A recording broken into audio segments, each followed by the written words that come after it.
Welcome to D6. ఈరోజు మనము చాలా ఇంపార్టెంట్. రేపు నేను దీక్షకు ఎందుకు కూర్చుంటున్నాను, కారణం ఏంటి? బాబాసాహెబ్ అంబేద్కర్ 68వ వర్ధంతి సందర్భంగా నేను దీక్షకు కూర్చోవడానికి గల ప్రధాన కారణం ఏంటంటే, బాబాసాహెబ్ అంబేద్కర్ ఇవాళ దక్షిణాదికి దేశ రెండవ రాజధానిగా హైదరాబాద్ చేయాలని చెప్పేసి 55లో చెప్పినప్పటికీ ఈ రోజు వరకు కూడా దాన్ని కనీసం పార్లమెంట్లో చర్చ లేదు. ఎందుకు బాబాసాహెబ్ అంబేద్కర్ కావాలన్నాడు? దానికి కారణాలు ఏంటి? ఇప్పటికైనా రిలవెన్స్ ఉందా లేదా? ఢిల్లీ ఒకవైపు పూర్తి స్థాయిలో కాలుష్య రాష్ట్రంగా మిగిలిపోయింది, అంతేకాకుండా శత్రు దేశాలకు సమీపంగా ఉండిపోయింది, అంతేకాకుండా భూకంపాల బారిన పడే పరిస్థితి కూడా అక్కడ ఉంది. సైంటిస్టులు చెప్పారు, ఎట్టి పరిస్థితుల్లో అది రక్షణకు, అంటే దేశ రక్షణకు ఒక క్యాపిటల్ సిటీగా అర్హత ఉండే పరిస్థితి లేదు. దాన్ని ఎట్టి పరిస్థితుల్లో హైదరాబాదు షిఫ్ట్ చేస్తే చాలా మంచిది అని చెప్పేసి 30 ఏళ్ల క్రితం ఈ శాస్త్రవేత్తలు ప్రభుత్వానికి సలహా ఇచ్చారు. కానీ ఈ రోజు వరకు కూడా ఉత్తరాది ఆధిపత్యం కోసం, కేవలం ఉత్తరాది ఆధిపత్యం కోసం దక్షిణాదిలో ఆ పవర్ని, ఢిల్లీ పవర్ను హైదరాబాద్కు మార్చడానికి ఇష్టం లేని ఉత్తరాది పాలకులు, ముఖ్యంగా ఆనాటి కాంగ్రెస్ నుండి మొదలుకుంటే నేటి బీజేపీ వరకు, ఈ రోజు వరకు కూడా బాబాసాహెబ్ అంబేద్కర్ వారసులుగా చెప్పుకుంటున్న వాళ్ళు కూడా ఉత్తరాది పార్టీలు ఏవైతే ఉన్నాయో, అది బీఎస్పీ కావచ్చు, అట్లాగే మన ఆజాద్ సమాజ్ పార్టీ కావచ్చు, లేదా సమాజ్వాదీ పార్టీ కావచ్చు, ఉత్తరాదిలో ఉన్న ఏ పార్టీలు అయినా సరే దక్షిణాదికి హైదరాబాదు సెకండ్ క్యాపిటల్ చేయాలి, బాబాసాహెబ్ అంబేద్కర్ చెప్పిన విషయాన్ని మేము సపోర్ట్ చేస్తున్నామని చెప్పేసి ఇంతవరకు ఎందుకు చెప్పలేకపోతున్నారు? ఎందుకు మాట్లాడలేకపోతున్నారు? ఒక బాబాసాహెబ్ అంబేద్కర్ వారసులుగా చెప్పుకుంటున్న వాళ్ళు అధికార వికేంద్రీకరణ జరగాలని ఎందుకు కోరుకోవడం లేదు? ఒక రాష్ట్రం అతిపెద్ద రాష్ట్రంగా 25 కోట్ల జనాభా ఉంటే, మొత్తం దక్షిణాదిలో ఉన్న అన్ని రాష్ట్రాల జనాభా 25 కోట్లే ఉంటే, ఒక 100 సంవత్సరాల అడ్వాన్స్గా దక్షిణాది ఉంటే, ఈ దేశంలో 30% బడ్జెట్ను, పన్నులను దక్షిణాదే కడుతుంటే, ఇవాళ మొత్తం ఈ దేశాన్ని డెవలప్మెంట్ ప్రపంచ నగరాలుగా, అంటే భారతదేశము ప్రపంచంలో 5వ వాణిజ్య దేశంగా మిగిలిందంటే కారణం దక్షిణాది. హయ్యెస్ట్ ఇండస్ట్రీస్ ఉన్నాయి దక్షిణాదిలో, హయ్యెస్ట్ ఐటీ ఇవాళ ఇండస్ట్రీస్ ఉన్నాయి దక్షిణాదిలో, ఫార్మా ఇండస్ట్రీలు ఉన్నాయి దక్షిణాదిలో, రక్షణ శాఖలు ఉన్నాయి దక్షిణాదిలో. మరి జనాభా తక్కువ ఉన్నది కూడా దక్షిణాదిలోనే. ఇవాళ రేపు డీలిమిటేషన్ 2026 తర్వాత 130 స్థానాలు కాస్త దక్షిణాదిలో 30 స్థానాలు కోల్పోయి 100కు పడిపోయే ప్రమాదం ఉందని చెప్పేసి ఇవాళ సర్వేలు చెప్తున్నాయి, ఎనలిస్టులు చెప్తున్నారు.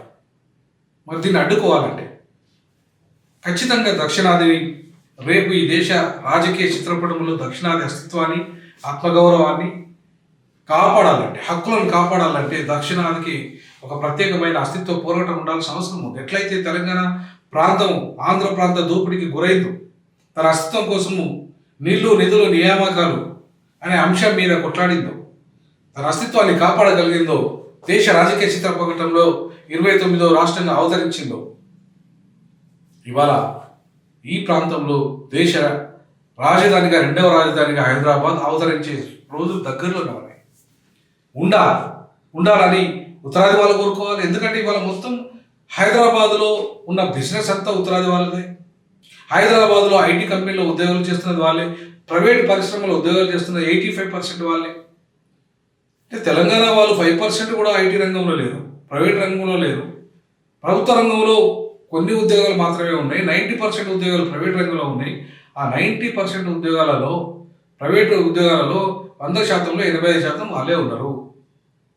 మరి మా ఉద్యోగాలు ప్రైవేట్ రంగంలో మీరు దొబ్బేస్తుంటే మేము ఎందుకు సైలెంట్గా ఉండాలి? మా వ్యాపారాలన్నీ కూడా ఇవాళ మొత్తం ఏ బజారుకో మీకు మార్వాడి, గుజరాతీ, రాజస్థానీ, పంజాబీ, ఢిల్లీ వాళ్ళ స్వీట్సే అవే ఉంటాయి తప్ప మా ప్రాంతం స్వీట్స్ కానీ, మా దక్షిణాది ప్రజల యొక్క వ్యాపారాలు కానీ ఇవాళ ఎక్కడైనా ఉన్నాయా? హైదరాబాద్ చుట్టుపక్కల కాకుండా మొత్తం దక్షిణాదిలో కూడా లేవు.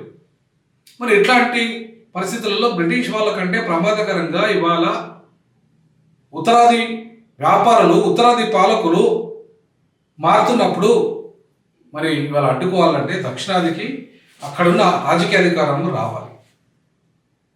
దక్షిణాది వాళ్ళే వ్యాపారాలు పెట్టుకోవాలి, దక్షిణాది వాళ్ళే సంపదను సృష్టించుకోవాలి. మా ఉద్యోగాలు మాకు కావాలి, అది ప్రభుత్వమైన ప్రైవేట్ రంగమైన. మా వ్యాపారాలు మాకు కావాలి, అది ఏ ఏ ఏ వ్యాపారమైనా సరే అది ప్రభుత్వం అనుమతించే ప్రతి వ్యాపారం కూడా మేమే మా మా వాట మాకు కావాలి. తెలంగాణ వాళ్ళు 85% ఉంటే మిగతా 10% దక్షిణాది వాళ్ళకు ఉండాలి. మరి ఉత్తరాది వాళ్ళు వచ్చి మొత్తం ఈరోజు టోటల్ చిన్న చిన్న పనులు కూడా ఉత్తరాది వాళ్ళే చేస్తున్నారు. కూలే పని కూడా వాళ్ళే చేస్తున్నారు. హోటల్లో కార్మికులు వాళ్ళే, ప్రతి కార్మిక రంగంలో కూడా వాళ్ళే ఇవాళ ఆక్రమించేసారు.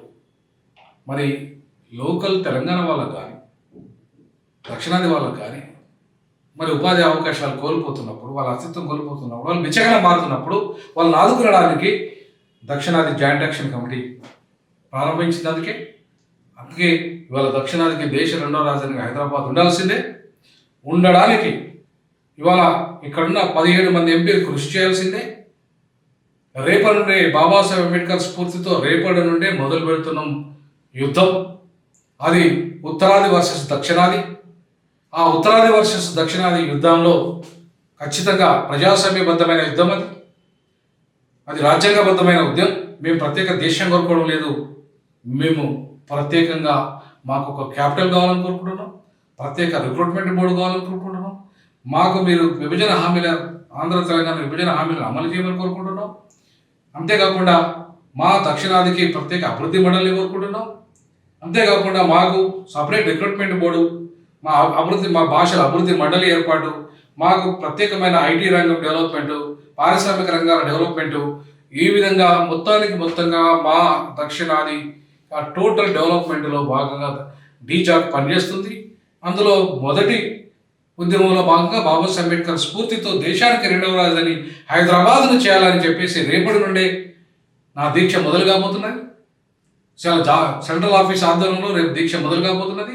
ఖచ్చితంగా మీరంతా ఎవరైతే హైదరాబాదులో దేశ రెండవ రాజధానిగా కోరుకుంటున్న ప్రజలు, అలాగే ఈ దక్షిణాది అస్తిత్వాన్ని ఆత్మగౌరవాన్ని కాపాడిన పెరియార్ ఆలోచన విధానము, అలాగే బాబాసాహెబ్ అంబేద్కర్ ఏ దక్షిణాదికి క్యాపిటల్ సిటీగా హైదరాబాద్ ఉండాలన్నాడు, ఆయన ఆశయ సాధనని కోరుకునే వాళ్ళంతా కూడా రావాలని నేను అందరికీ విజ్ఞప్తి చేస్తున్న.